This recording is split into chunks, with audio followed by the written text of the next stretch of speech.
hello guys स्वागतम জনাইছো Sanjay YouTube চেনেললৈ পোনপ্ৰথমে আপোনালোকক বহুত মৰম পাই আপোনালোকলৈ বহুত ধন্যবাদ জনাইছো আৰু আগলৈ এনেকৈ আপোনালোকে মৰম স্নেহ দি যাব বুলি আশা ৰাখিছো সো আহকচোন আজি ভিডিওটো আৰম্ভ কৰো প্ৰথম প্ৰশ্নটো হ'ল অসমীয়া মানুহৰ প্ৰধান খাদ্য কি এ পিঠা বি ভাত সি ৰুটি ইয়াৰ শুদ্ধ উত্তৰটো হৈছে বি ভাত সেকেন্ড কোৱেশ্চনটো হৈছে অসমৰ জনবহুল নগৰী কোনখন এ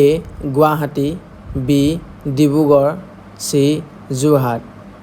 ইয়াৰ শুদ্ধ উত্তৰটো হৈছে এ গুৱাহাটী নেক্সট কোৱেশ্চনটো হৈছে ব্ৰহ্মপুত্ৰ নৈৰ শেষ স্থান ক'ত এ পাৰস্য উপসাগৰ বি আৰব সাগৰ সি বংগোপসাগৰ ইয়াৰ শুদ্ধ উত্তৰটো হৈছে সি বংগোপসাগৰ নেক্সট কোৱেশ্চনটো হৈছে অসমৰ একমাত্ৰ মানসিক চিকিৎসালয় ক'ত অৱস্থিত এ তেজপুৰ বি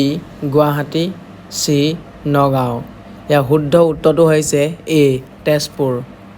নেক্সট কুৱেশ্যনটো হৈছে কোনটো মন্দিৰত অম্বুবাচী মেলা অনুষ্ঠিত হয় এ কামাখ্যা মন্দিৰ বি উমানন্দ মন্দিৰ সি মদন কামদেৱ মন্দিৰ ইয়াৰ শুদ্ধ উত্তৰটো হৈছে এ কামাখ্যা মন্দিৰ নেক্সট কুৱেশ্যন হৈছে বৰদলৈ ট্ৰফি কোনটো খেলৰ লগত জড়িত এ ক্ৰিকেট বি ফুটবল সি হকি ইয়াৰ শুদ্ধ উত্তৰটো হৈছে বি ফুটবল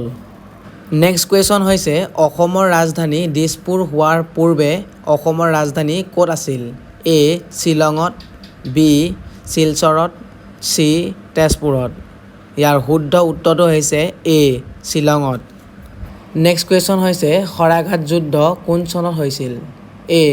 1677 চনত বি 1671 চনত সি 1674 চনত ইয়াৰ শুদ্ধ উত্তৰটো হৈছে বি